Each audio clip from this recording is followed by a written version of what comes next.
Good evening, I'm Jose Cardenas. Attentive reporting by a newspaper journalist turns into a community project hoping to save lives. And find out how one engineering firm in the Valley focuses on engaging students in science, engineering, technology, and mathematics. All this coming up on Horizonte.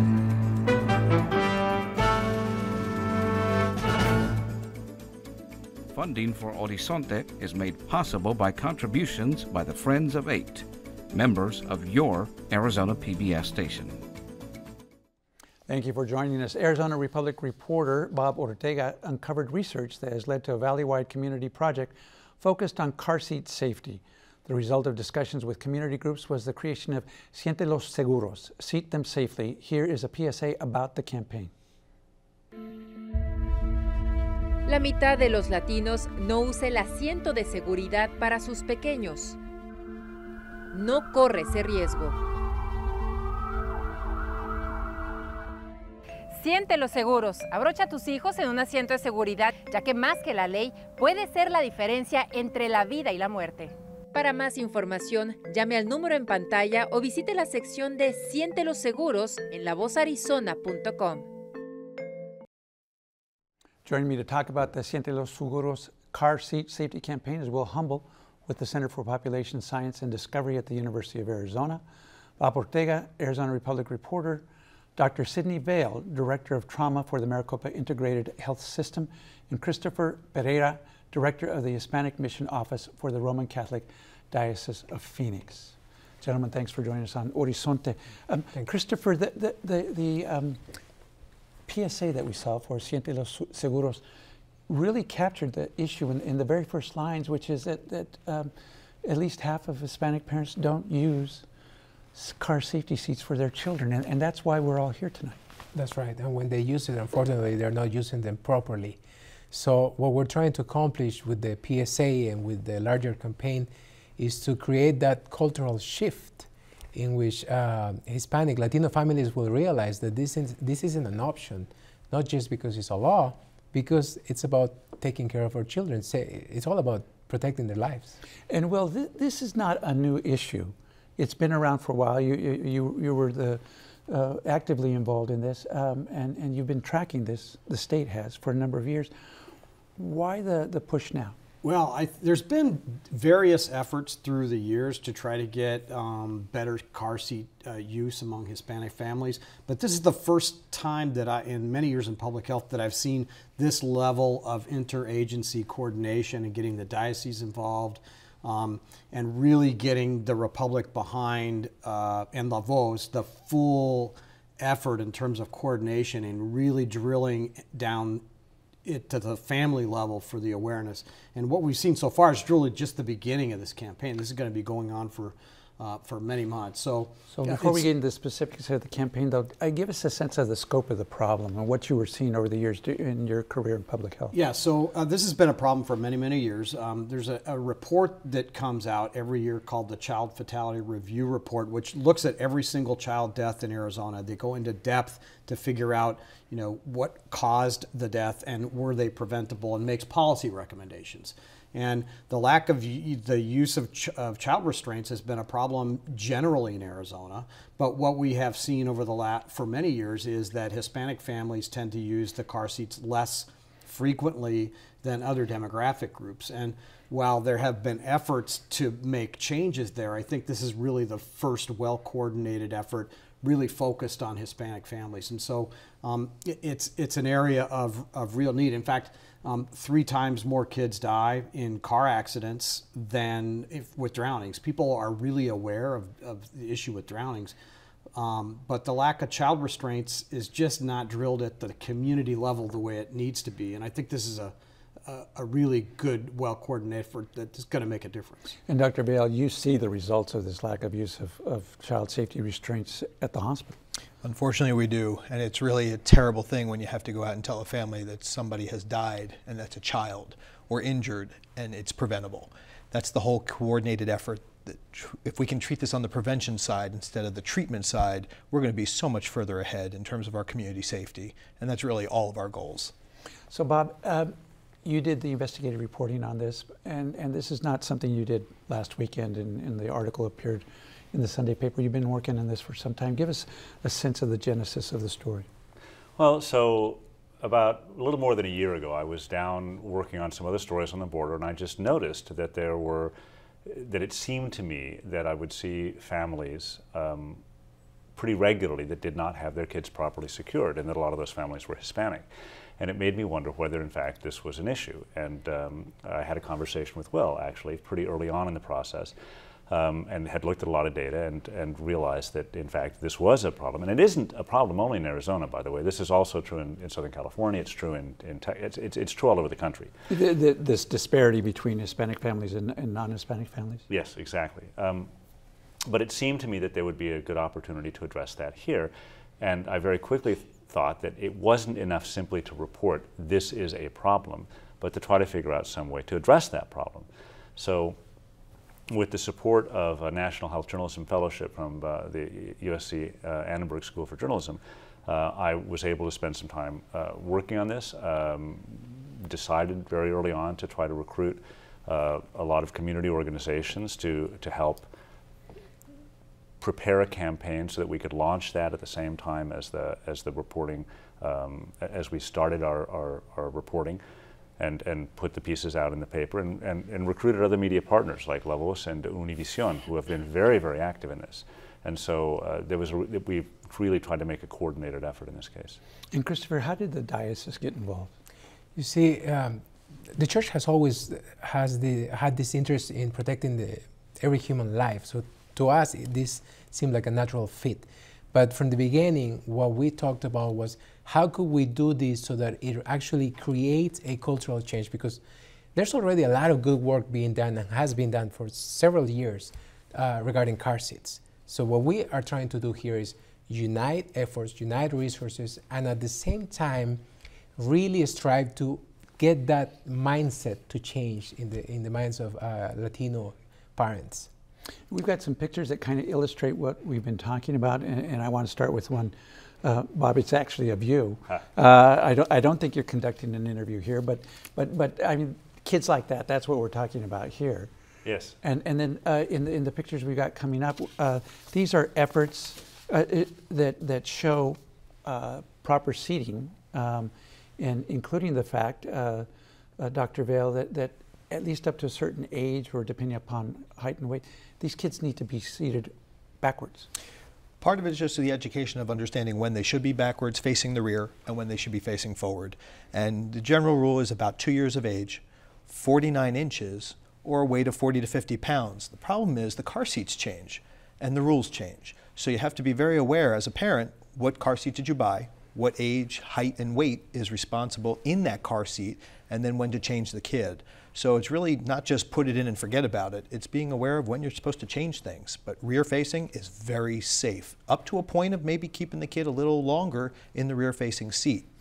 And one of the, so if I could just jump in for a second, one of the interesting things that I found in talking with a lot of people who are working in this field on a regular basis is I asked them all, what do you do with your kids? And uniformly they said, yes, the rule is 2 years, but I kept my kid in the rear-facing car seat until he was 3, or so on and so forth. The general rule is keep them in the rear-facing car seat as long as you can, as long as they fit the seat. Correct. Keep them in the forward-facing seat as long as you can, and move them to the booster only when they can't fit in that seat anymore, and keep them in a booster. The law here, for example, is booster seat until they're 8. But what they've been telling me is that a lot of kids really aren't big enough at 8 to be able to sit safely with a regular seat, shoulder, and lap belt. And so, you know, I've talked to a lot of emergency room and trauma physicians who have the kids that are 9 and 10, and they're still using boosters because that's the safest thing for the kid. And we had a couple of other pictures up there showing some of the programs that we're talking about, where people can go and get instruction, where they can get free car seats. These are programs that have been going on for a number of years. It doesn't seem to have caught on quite as you would hope. Well, there's two aspects to this. So there have been a lot of groups doing very, very good work. The Governor's Office of Highway Safety, the Phoenix Fire, Phoenix Police, lots of other fire departments around the valley and elsewhere in Arizona. The challenge with a specific regard to Hispanics is in outreach to them. So in many of these cases, the materials may be in English rather than in Spanish. There may be a shortage of trained technicians who can explain in Spanish how to install and use a car seat, which is very important, and when to move up to the next, next type of seat, et cetera. So that's an issue that we're hoping this campaign will help address. So Will, you've over your years in public health, you've seen campaigns somewhat like this. Yeah. What's different about this one? What's exciting about this one is that the focus is really on that cultural change component. And to do that, it needs to be a long-term effort.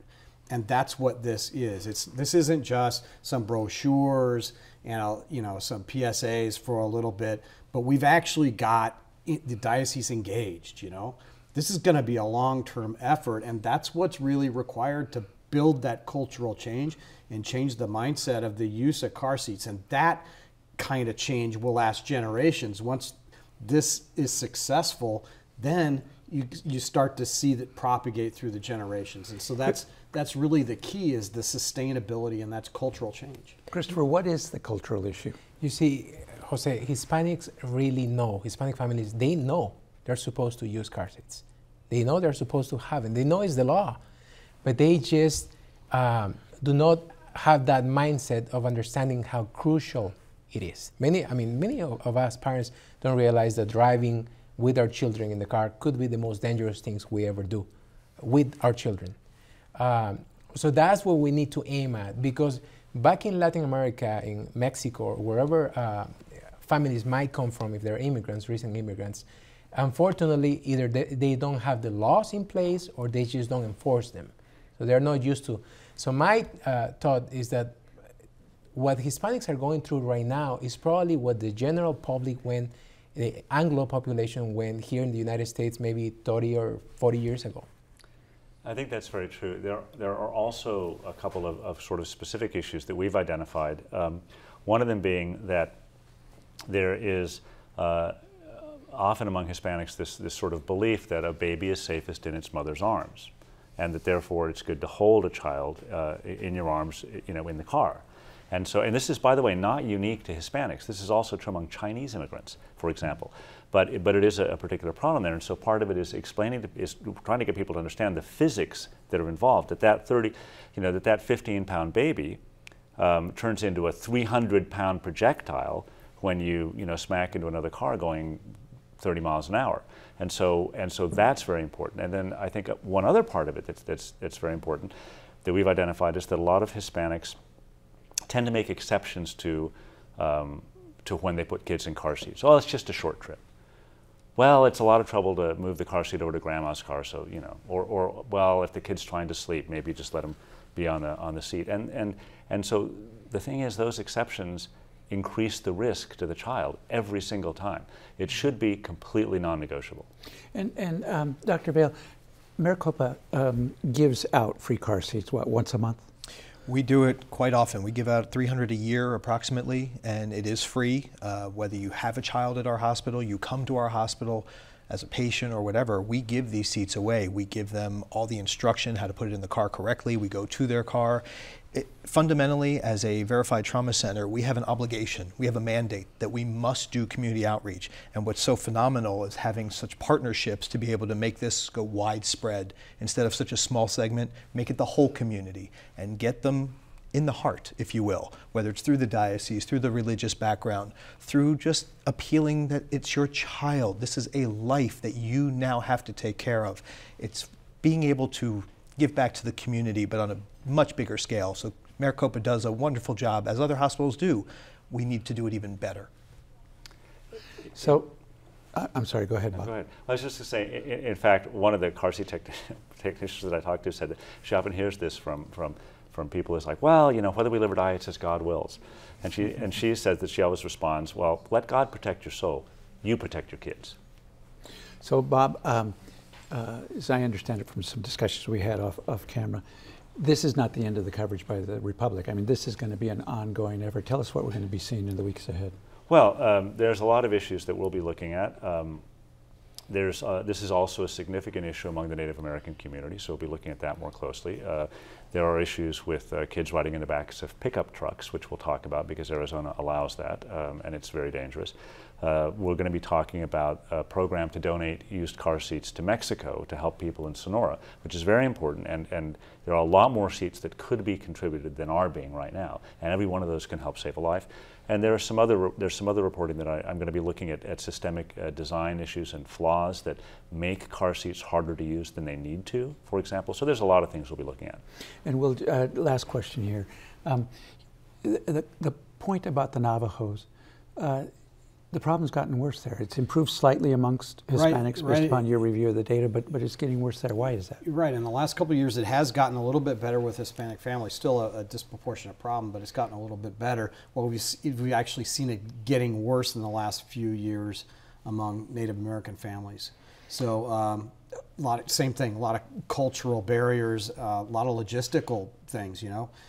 The type of vehicle that you buy might not be appropriate for a larger family, and that's some of the things I think that we see. So many more things Indian to talk about. I think we'll have you all back to discuss some of these other efforts, because I know the kinds of cars, and you mentioned Consumer Reports maybe evaluating cars for ease of inserting car seats, but we're out of time for tonight. Thank you so much for joining us on Horizonte to talk about this very important subject. Pleasure. Thanks.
An engineering startup firm incorporates Valley High School students into their day-to-day business operations. Assured Engineering Concepts and Chicanos por la Causa, Inc., CPLC, have formed a partnership that focuses on engaging students in STEM fields and returning a portion of business profits back to the community through CPLC programs. Joining me to talk about it is Patrick Ramirez, President and founder of Assured Engineering, LLC. Patrick, welcome to Horizonte. Thank you. Tell us about the program that you started with CPLC. How did it come about? It really came about as I started to think about how to start an engineering firm. We were coming out of a difficult recession, and I was thinking of different ways to get the company up and running. And one way I envisioned from the beginning was to have a company located within our community where I grew up. You know, I'm a product of West Phoenix myself, and so I thought perhaps one way would be to partner with an organization that had as its core focus also economic development. Now your background is as an engineer. It is. I went to Arizona State University, finished my engineering degree there, and then I went back east, and with my wife and I lived for a few years and worked on an MBA out there, and then we came back home. And had you just recently gotten out of the military? Absolutely. I've been in the Air Guard for about 22 years, and I was on active duty for the last 5 years, really, up until early 2013. And so when I finished up that time, going into 2014, I looked at the landscape of the economy and gave myself a chance to take a hard look at the business plan, and decided that if I was going to start a firm, it was really a good time. Things were starting to turn around a little bit. And so one of the ways that I decided to take a look at capital infusion into the company was to partner with an organization like CPLC, who has, as part of their core competencies, also economic development. And so I sat with their CEO at the time, Edmundo Hidalgo, and their Chief Development Officer, David Adame. I presented a business plan and asked them if they would be interested in, through their equity investment arm, Futuro, putting some capital into the company, take an equity position as a normal investor would. And so we did. We put it together, and that's how we got up and running. So how did you decide on the student component? Was that part of your proposal? It was not initially. What I wanted to do was really look at how could I bring some employees into the company that could really start to make a difference right up front, because we had some ramping up to do. We had just received a contract with Southwest Gas Corporation. And so I looked to the local high school, Metro Tech, which has a wonderful drafting program. The students finish out of their drafting program at Metro Tech, and they have all the skills that you would get at High Tech Institute or some of the other for-profit schools that they would pay for. These students are ready to go. They have all the skills. They have the CAD skills. They have the aptitude in math and science. And so I did a presentation to the teacher in their class at Metro Tech, passed out some blank applications for the company, and received back some filled out applications and some resumes, had some interviews, and we had our first employee on the CAD side was Martin Flores out of Metro Tech. And you've since you've gone through the first batch, the first Yes. two, and they're off to college. They're off to college, yes. Martin started at ASU this past Monday, and he's going to be an architectural student out there. And Christian Sanchez, who also was with us last summer, more of an internship type scenario, applied to and ended up at MIT back in the Boston area. And based on this experience, you're now committed, and you've committed your firm to continuing to employ kids, not necessarily ones with the same background as the two you hired, where they were already kind of headed that direction, Correct. but maybe kids who would never think of an engineering career. That's exactly right. A good example is that we have an incoming student this coming Monday. His name is Cedric Hannon, and he's coming to us via the Arizona College Youth Resource Program, ACYR. ACYR is an organization here in Phoenix that also helps students, I believe it's ages 18 to 24, in that range, who are needing to build some development in the workforce skills, maybe look at different careers. And so Cedric is coming to us starting on Monday. He'll be doing part-time. He's going to go to school in the evenings at Phoenix Community College, and we're going to integrate him on day one right into the engineering operations, give him the full picture of So what an engineering firm is. what does that mean when you say give them the full picture? What kinds of experience do these students have that they wouldn't otherwise get? He's going to get a chance to work on the latest drafting programs, AutoCAD, MicroStation. We have both of those in our office. These are the programs that our clients use, Southwest Gas, SRP, Cox Communications. He's going to be expected to learn the design of what we do. He's going to get a chance to go out and meet clients with us. He's going to get a chance to go to the field and understand how the field verifications are done. So Cedric is really going to get from A to Z all the experiences that a young engineer would right out of ASU. A degreed engineer coming to us, I would put them through the same training program as we're going to put Cedric through. The only difference is we're going to work around his school schedule. We're going to give him a chance to make sure that school continues to be a priority.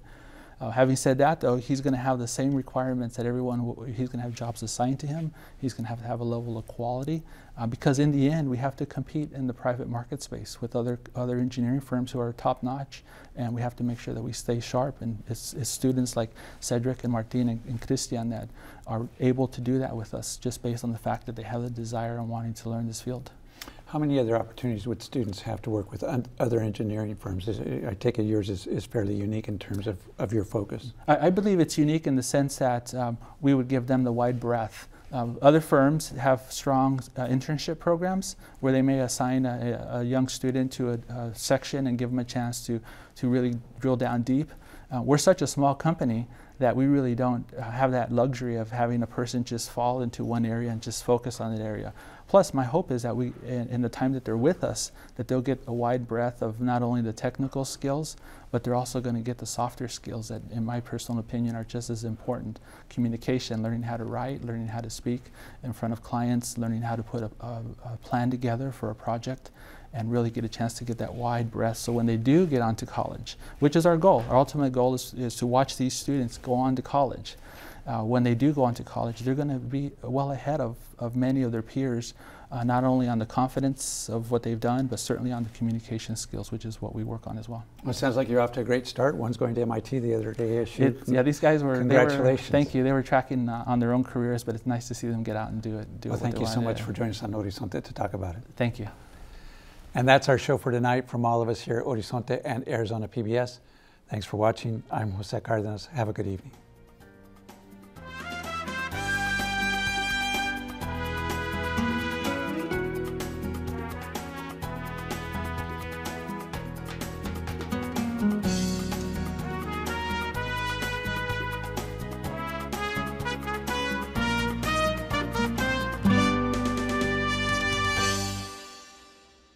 Funding for Horizonte is made possible by contributions by the Friends of 8, members of your Arizona PBS station.